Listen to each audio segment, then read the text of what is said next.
The message is choose differently. Embrace and be your true, unique self. This Lunar New Year and Fire Horse energy is asking for something different. It's asking for realness, for authenticity, for honesty with ourselves first and foremost.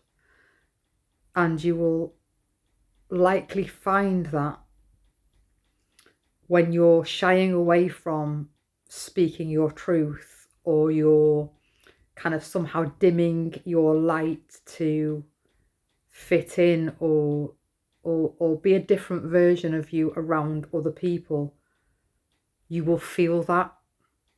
It will be like a stuck energy. It will be like a heaviness. It will be like a real irritating niggle and nudge that you cannot ignore. This is not the year that allows us to not be in our truth and not show up in our realness. I'm going to guess, if you're watching this and you've stuck with this, that you have been on quite a journey. And it's been a really challenging journey. And the chances are you've, on that journey, connected back to you, found your inner voice, your inner wisdom, your inner knowing, and kind of moved into and become aligned and embodied in a truer version of who you are. And that's going to look very different to the person that you were. And certainly as we've closed out this snake year, we're not the same versions of ourselves. All that shedding, all that release, all that we were caused to sort of go through has not been for nothing. It's not just been for the hell of it. It's been to realign and recalibrate and move us into the highest and best version of who we are. And with that comes changes in how you view the world, even down to changes in your hobbies, or how you want to socialize, or the food that you eat, or how you want to spend your time, and the people that you want to be around. And this is where it can get challenging and tricky, because the chances are that friends and family, people that know you well, are going to be like, that something different about you. You're not the person that you once were. And this year is calling for that authenticity, and for you to actually start to move from that place, to move from that authentic space, and to show up and speak your truth to who you are. If you feel it, say it. If your opinions are different, vocalize that. Let the people around you know that actually, do you know what? That just doesn't sit right with me anymore. That doesn't feel aligned. That doesn't light me up now. And to, if this resonates with you, and it won't with everyone in the collective watching, embrace your delulu woo-woo self, which obviously it's not. It's not delulu or woo-woo. It's you. But it can appear that way to other people. You know, people can have that, oh God, you've gone all woo-woo and spiritual, you know, you've lost the plot, you're all delulu now and it's not my vibe. Great, you know. You will probably have already let that go, people go, situations, circumstances that didn't align with that as you've moved through this process.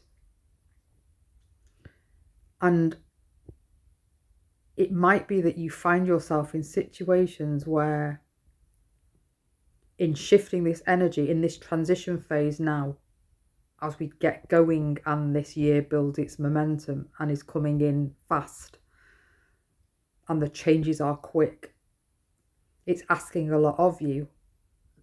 So you may have things that you know you need to just close out and deal with, or latent energies from last year,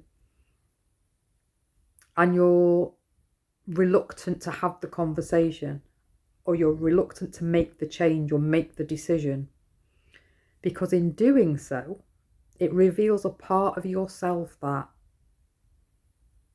you're still a little bit not unsure of, because you have that certainty and that belief, but you've kind of not yet caught up with that shift. The energetic shift has happened.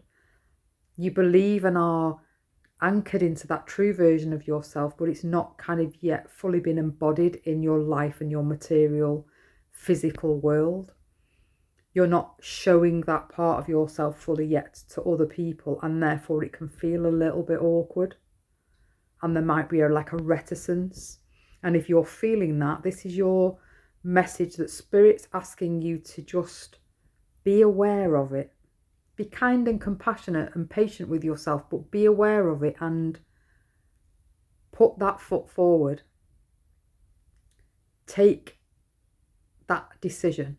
Have that conversation, because you're going to stay stuck in this energy until you do.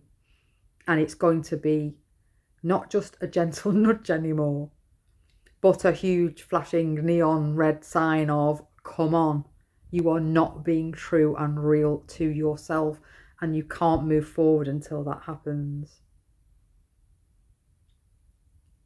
And it might not be what you think it's going to be.